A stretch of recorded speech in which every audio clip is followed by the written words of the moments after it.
and the Hound. One foggy morning, just as the country animals were beginning to wake up, the peace was shattered by shouts and the baying of hounds. From her perch high in a tree, Big Mama the owl saw a fox racing over the field with something in its mouth. The fox reached a fence and in panic dropped its bundle before squeezing under and slinking away.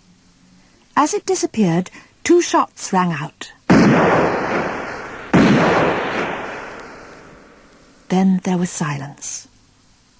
After a while, Big Mama swooped down to the fence. Her keen eyes had spotted a movement. There, huddled in the grass, was a tiny, frightened fox cub. This was the bundle the mother fox had dropped. "Just you stay there," said Big Mama kindly. "I know someone who may look after you." And off she flew to a nearby farm where Widow Tweed lived. Rapping on the window with her beak, Big Mama soon roused the old lady. With the owl flying overhead and Widow Tweed trotting along behind, they quickly reached the fox cub. Gathering him in her arms, the old lady decided at once to adopt him. So Todd, as she called the cub, began a new life on Widow Tweed's farm.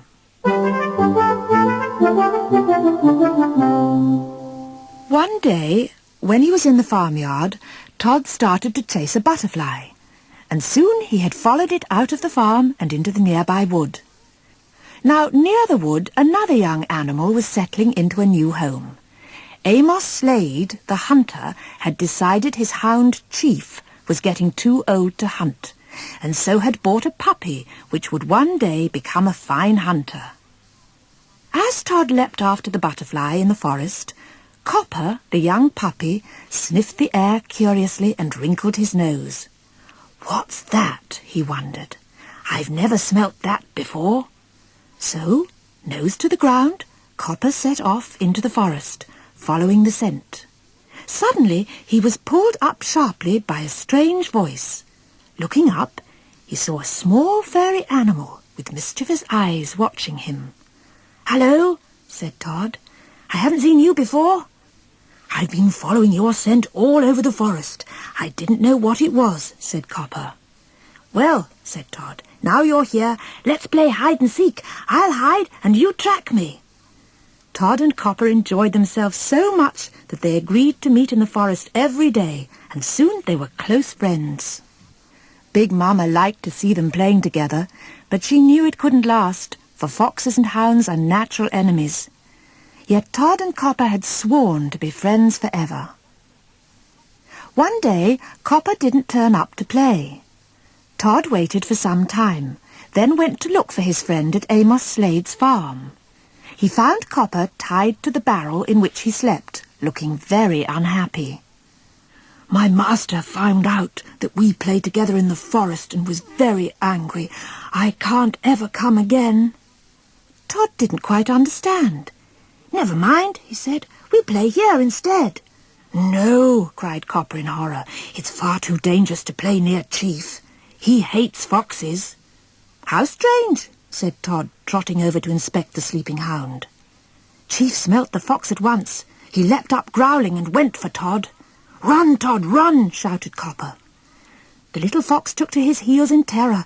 Not looking where he was going, he dived straight into the chicken run, and in an instant chaos broke out. Chickens flew everywhere, squawking in alarm. Amos Slade, disturbed from his afternoon doze, rushed out of the house, clutching his gun and trying to struggle into his trousers. He saw Todd tearing around the farmyard, hotly pursued by Chief. Slade took aim and prepared to fire. Todd ran blindly, shots whistling over his head. Panting, he reached the lane leading homewards, just in time to see Widow Tweed's car rattling past. He made one last spurt, leapt in and hid under the back seat, his heart thumping with fear. Todd's carefree days with Copper were over. The next morning, Slade loaded Copper and Chief into his truck, along with enough food and equipment for a long hunting trip. "You're going to learn about hunting," he said grimly to Copper. "When you get back, you won't want to play with foxes. You'll catch them instead." The seasons passed, and Todd grew into a handsome young fox. But he didn't forget Copper, and when one day he saw the hunter's truck return, he was hardly able to contain his excitement. He waited until nightfall so that Chief would be asleep, then crept round to the neighbouring farm. "How I've missed you!" Todd cried when he saw Copper. "Have you?" replied Copper coolly. "Look, I'm a hunting dog now, Todd. We can't be friends. You'd better go before Chief wakes up." Todd hesitated, puzzled and hurt. And at that moment Chief did wake up. Seeing the fox, he set up a volley of barking that brought Amos Slade out of his house, gun in hand. Todd didn't wait. He had a head start, but it wasn't long before he sensed Copper and Chief closing in on him. Scrambling up a steep embankment, he crouched under some railway sleepers, panting for breath. He waited until he heard Chief race past. Then he crept out of his hiding place, to find himself face to face with Copper. Copper snarled threateningly, then looked quickly over his shoulder. "I don't want to see you killed, Todd. I let you go this once, but run!" he whispered urgently. Todd took his chance and raced off down the railway track, right into Chief. Poor Todd turned again, feeling quite desperate, with the Hound snapping at his heels. Above the sound of his own gasping breath, Todd was dimly aware of another noise. It was a huge train bearing down on them. He just had time to dive between the railway sleepers. But Chief was not so lucky. The train caught him a glancing blow and knocked him off the bridge into the ravine below. As the roar of the train faded, Todd saw Chief lying far below, with Copper standing over the injured dog.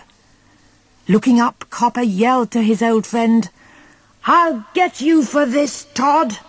I'll get you if it's the last thing I do!" Todd limped wearily back home. That night, Widow Tweed made up her mind. Todd would have to go. At first light the next day, she packed Todd into her car and drove to a game reserve a few miles distant. "Out you get, Todd," said the old lady sadly. "This is to be your new home from now on. At least you'll be safe here." But Widow Tweed had underestimated Amos Slade. While Todd was making friends with the animals in the reserve, Slade and Copper were busy tracking him down. One day, Copper finally sniffed out Todd's den, and Amos Slade laid traps all around it. They knew Todd wasn't far away. He often roamed in the woods with his best friend, a young girl fox called Vixie. Sure enough, they soon heard him approaching. As Todd came trotting along, the traps started to snap shut around him. He whirled in alarm and fled back up the track, with Slade and Copper coming right behind him. Todd raced past Vixie, and she too fled in terror. They both headed for the river, where they could lose their scent in the water. Slade and Copper followed them as far as the rocky banks, but as they searched for Todd, an enormous grizzly bear appeared from behind a crag. The hunter was so startled that he tripped over one of his own traps and fell to the ground. The bear reared up, ready to lunge, and Copper flew to his master's aid, teeth bared. The great bear swiped at him with a huge paw. From where he was hiding, Todd heard Copper howl with pain. His fur bristled. He had to help his friend. Soon he was at Copper's side, and launching himself at the bear, Todd buried his teeth in its ear. The brave fox hung on grimly until the bear sent him flying with a great slap. Todd lay stunned on a log by the river, and the bear lumbered towards him. But as he stepped on the log, it cracked beneath his weight. Both Todd and the bear were swept into the river. The icy water revived Todd, and he managed to struggle to the bank, while the great bear was swept on downstream.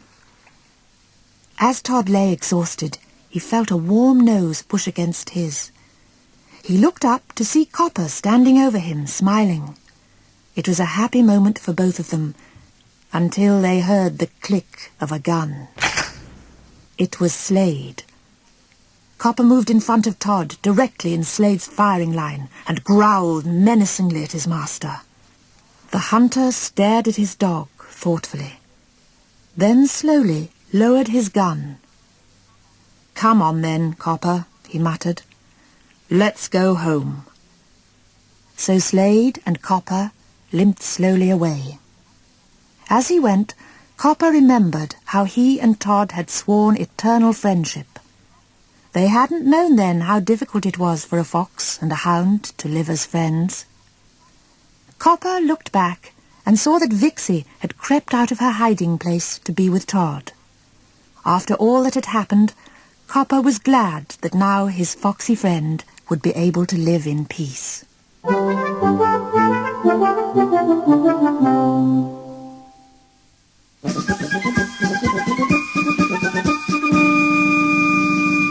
Custard or mustard? "Dinner time!" shouted Practical Pig. "Fifer! Fiddler!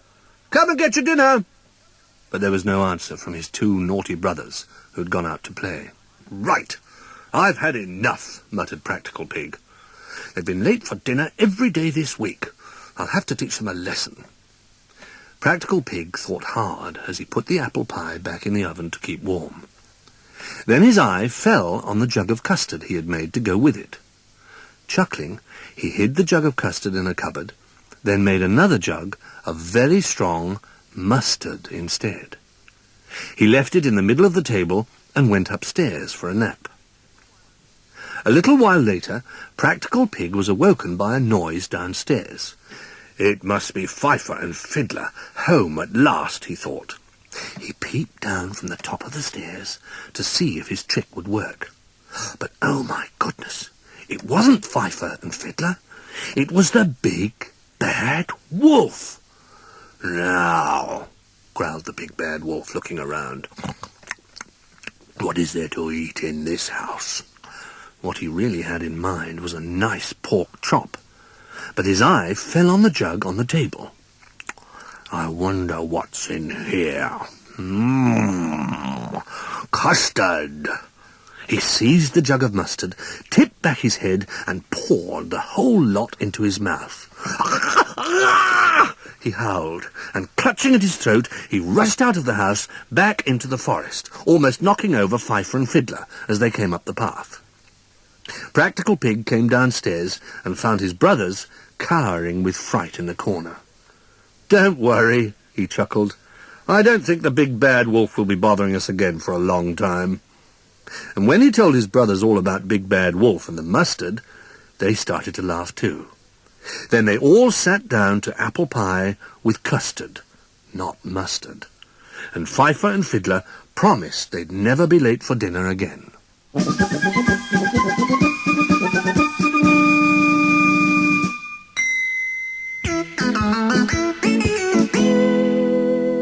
Donald's Disastrous Day. Donald Duck was in the mood for decorating. As he looked at his leftover tins of paint, a nice bright yellow one caught his eye. "I know," he thought, "I'll brighten up the bedroom by painting the floor." A little later, Donald's nephews bounded up the stairs. They stopped to watch Donald at work. "I say, Uncle Donald," Huey began. "Now go away and play, boys," said Donald. "Can't you see I'm busy?" "But you started at the door," said Louie. "You shouldn't—" "And why not?" snapped Donald, glaring at him. "Now stop bothering me. I want to finish all this by lunchtime, because I'm taking Daisy out." And he turned his back on the boys. Just as Donald was finishing off, the doorbell rang. "That must be Daisy," Donald said to himself. But when he tried to get to the door, he found he was trapped. He had painted himself into a corner. "Donald, what are you doing?" Daisy called from the doorstep. "I thought we were going out to lunch." I'm afraid it's a bit difficult at the moment," came Donald's voice. "Sorry." "Sorry?" snorted Daisy. "Do you call that an excuse?" And then suddenly her voice changed. "Why, Gladstone," she said, "how lovely to see you. Will you come and have lunch with me?" Through the window, Donald saw Daisy and Gladstone Gander walking off arm in arm. He hopped up and down with rage, while the triplets, who were peeping round the door, stifled their giggles. It was mid-afternoon before the paint was dry enough for Donald to make his escape. He marched off down the garden path without saying a word. Soon afterwards, Gladstone Gander came down the road, carrying an enormous bunch of flowers. "I bet he's taking those to Daisy," said Hughie. "Why can't he leave Uncle Donald's girlfriend alone?" Dewey looked thoughtful. Then he raced into the house and came back with the pepper pot. Just as Gladstone went by the gate, Dewey sprinkled pepper all over the lovely flowers. Gladstone didn't even notice. He put the flowers on Daisy's doorstep. Then he tucked a little note among the blooms. Looking very pleased with himself, he hurried away. A few minutes later, Donald arrived on Daisy's doorstep, proudly clutching a bunch of flowers. He gave a start of surprise when he saw Gladstone's bouquet. Then he snatched the note and read it. "Ha!" he snorted, and promptly threw the note and his flowers into the dustbin. Then he placed his own card in Gladstone's much larger bouquet. The triplets rushed up. "No, no, Uncle Donald, you mustn't," they pleaded. Donald began blustering.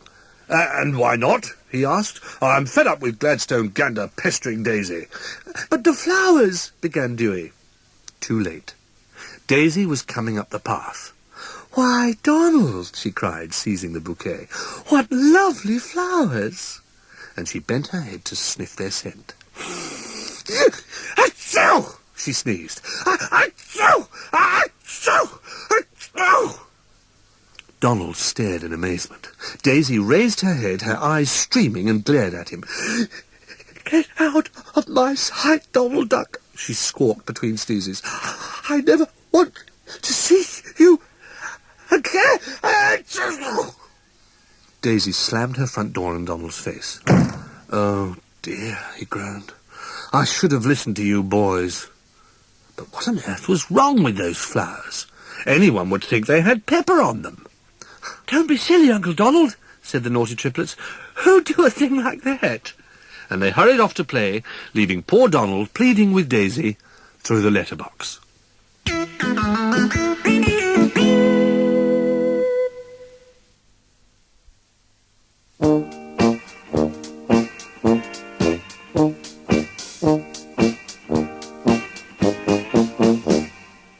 Dumbo the Elephant, Part 1. There was great excitement aboard the circus train as it chugged merrily into town, for Mrs. Jumbo the Elephant had just had a new baby son. She had waited so long to have a baby, but here at last he was, the sweetest little elephant anyone could wish for. The other lady elephants all gathered around to watch. "Oh, look at him! Isn't he adorable?" cooed the ladies. "What are you going to call him?" "I'll call him Jumbo Junior," Mrs. Jumbo announced proudly. Just then, the baby elephant gave a loud sneeze. And his ears, which had been tucked neatly behind his head, suddenly flapped right out. There was a horrified gasp from the lady elephants, and then a stunned silence. His ears were far too large. They were enormous. In fact, no one had ever seen such gigantic elephant ears before in their entire lives. Matriarch, the eldest elephant, was the first to recover from the shock. Those ears," she cried. "I just don't believe it's possible." "It's a disgrace," exclaimed Prissy. "I've never seen anything so funny," sneered Giggles. "What a ridiculous-looking elephant!" "Who cares about Mrs. Jumbo and her stupid Jumbo Junior anyway?" snorted Catty. "If you ask me, he should be called Dumbo, not Jumbo." "Dumbo!" chorused the ladies. "Dumbo! Dumbo!"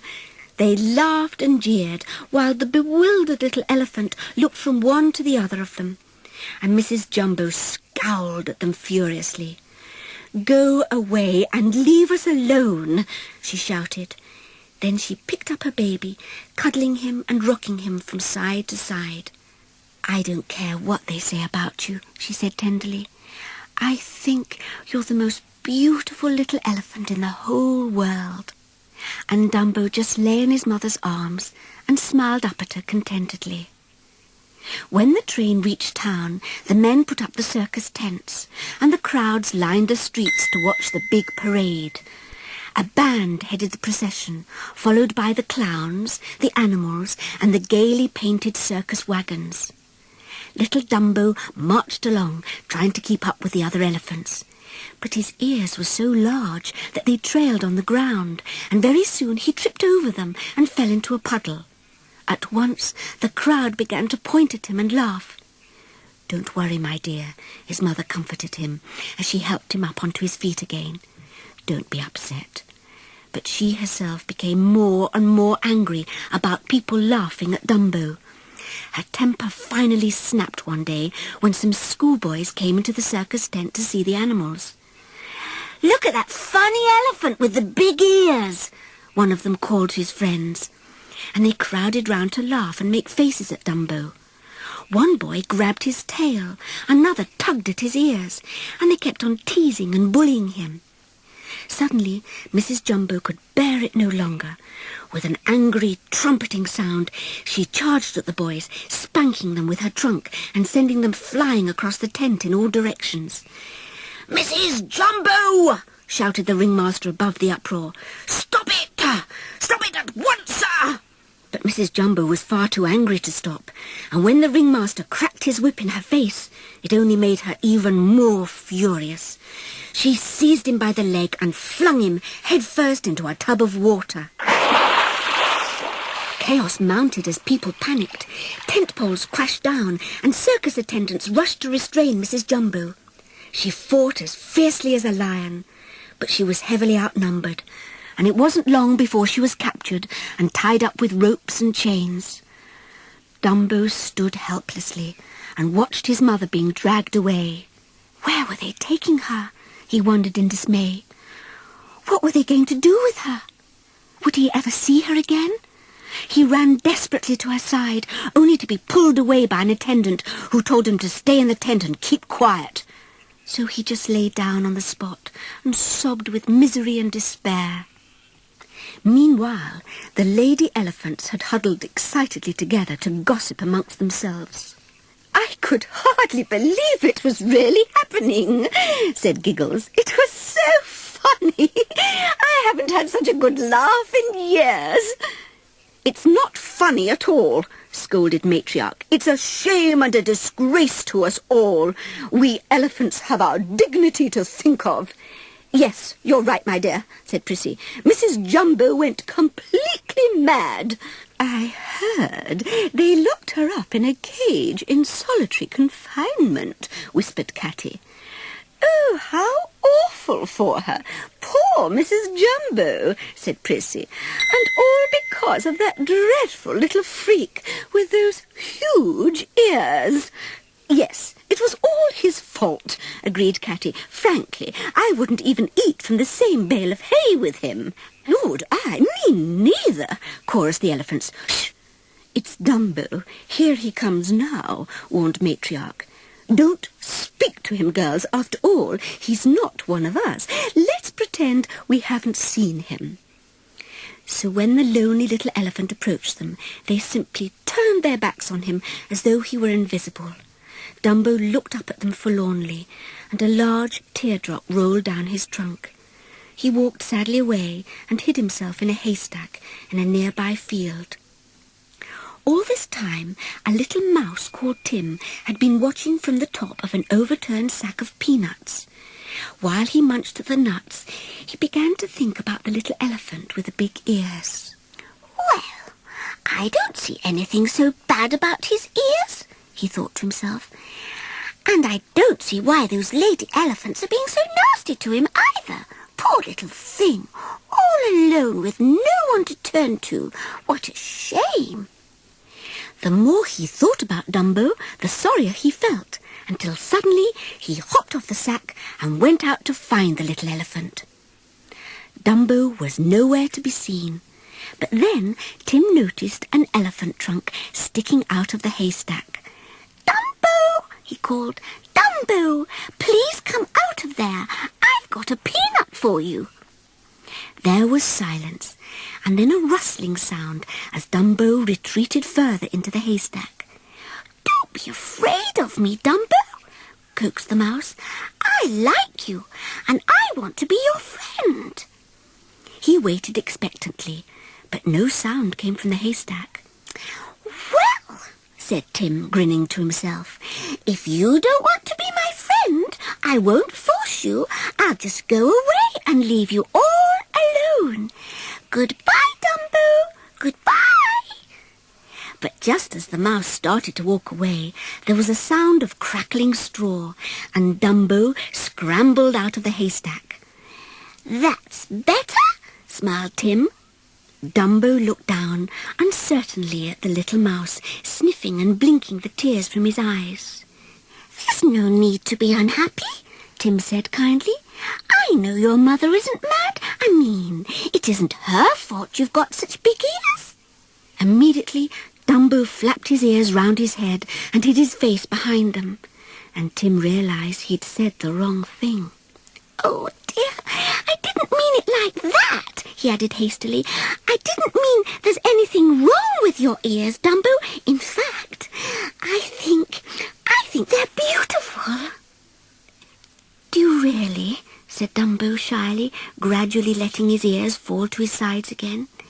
Yes, honestly, Tim assured him. A smile lit up Dumbo's face, and he and Tim grinned happily at each other. Then the tiny mouse hopped up onto the elephant's trunk, and the two of them walked off together towards the circus tent. Now that he had a friend, Dumbo wasn't all alone in the world, and suddenly things didn't seem quite so bad anymore. Maybe everything would work out all right for him after all.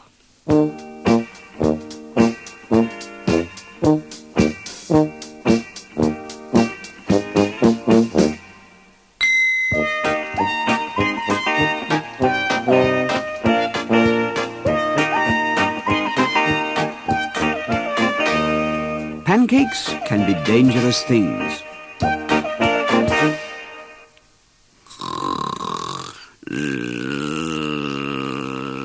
Came a loud snore from the 6 pine trees.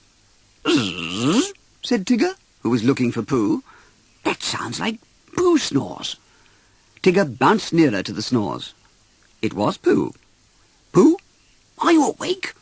Pooh didn't answer, so Tigger tickled his nose with a blade of grass.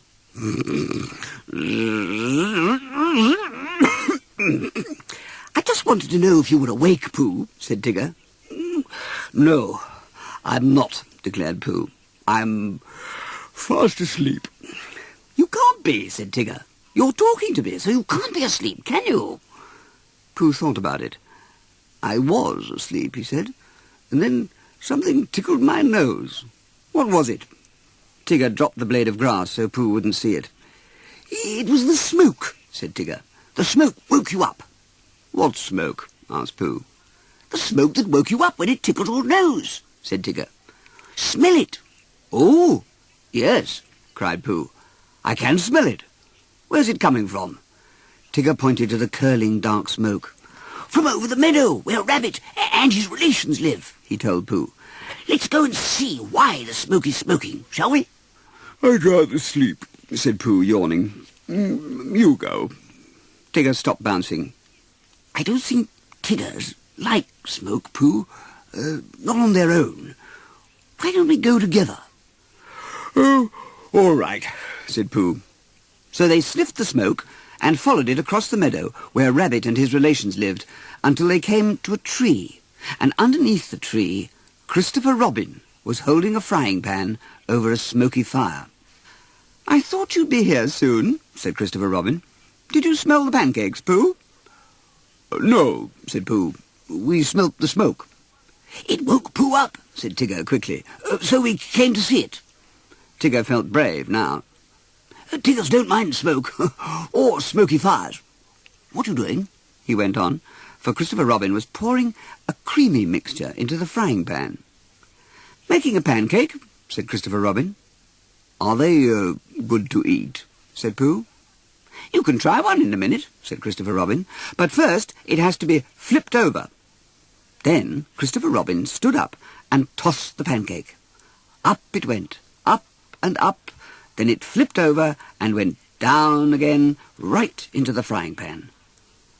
Owl looked down from a branch high in the tree. "How strange," he murmured. "How odd." But no one heard him, and no one saw him. "Whirr, whirr, whirr, whirr," cried Tigger, bouncing up and down in admiration.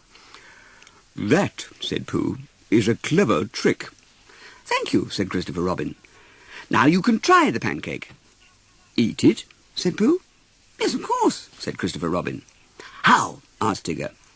"With a little sugar and lemon, if you like," said Christopher Robin. Owl, who was hidden high above, thought it sounded delicious, but Pooh wasn't sure. "I don't think bears like pancakes," he said. "Not unless they have honey on them. A lot of honey." Christopher Robin smiled. "If you want honey on your pancakes, I'll fetch you a pot," he said, and he disappeared into his house. "You know, Tigger, I believe I could make a pancake," said Pooh when Christopher Robin had gone. "Watch me." Tigger wasn't sure it was a good idea, but before he could say so, another pancake was ready to be tossed. "Now for the clever trick," cried Pooh. "A 1, a 2, and a 3." And up went the pancake, up and up and up, and up some more, until it vanished into the branches above. Pooh laughed and held out the frying pan, just like Christopher Robin. But the pancake didn't come down. "What's happening, Pooh?" asked Christopher Robin. "Nothing," said Pooh. "Less than nothing," said Tigger. "Much less," agreed Pooh. "A pancake has gone up, and it has decided to stay up." "Up there?" said Christopher Robin, looking up into the tree. Tigger nodded, but before anyone could say anything else about nothing happening, the pancake began to come down. Very slowly, it flapped down. It didn't land in the frying pan, it settled on the ground. Then it began to walk towards them. "That pancake has bony feet and feathery legs," said Tigger. "It's walking towards us," said Pooh faintly. Christopher Robin watched the pancake and laughed until he started to cry. "Don't laugh at it," warned Pooh. "It looks like an angry pancake," said Tigger nervously. "An angry pancake can be a dangerous thing," agreed Pooh. So Tigger bounced behind Christopher Robin. "What do you want, pancake?" said Pooh when it stopped before him. A little sugar and lemon." "I'm not a pancake," cried the pancake. And to Pooh's utter amazement, its voice was just like Owl's voice. "It's a talking pancake," declared Pooh. "A walking and talking pancake that sounds just like Owl."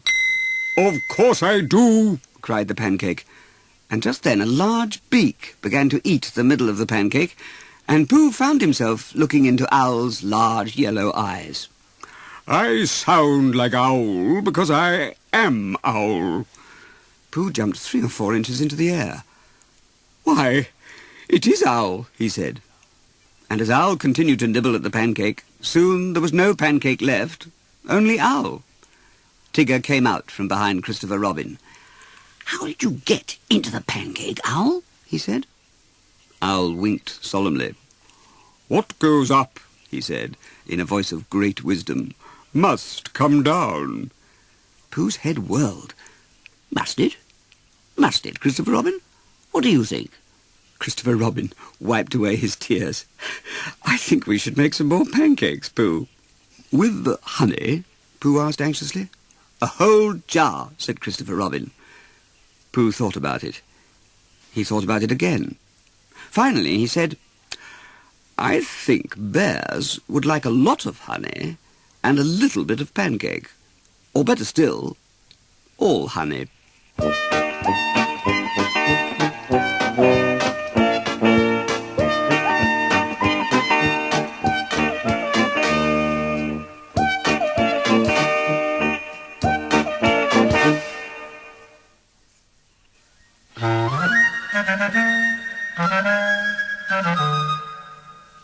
Hey Diddle-Diddle. Hey diddle-diddle, the cat and the fiddle, the cow jumped over the moon. The little dog laughed to see such fun, and the dish ran away with the spoon.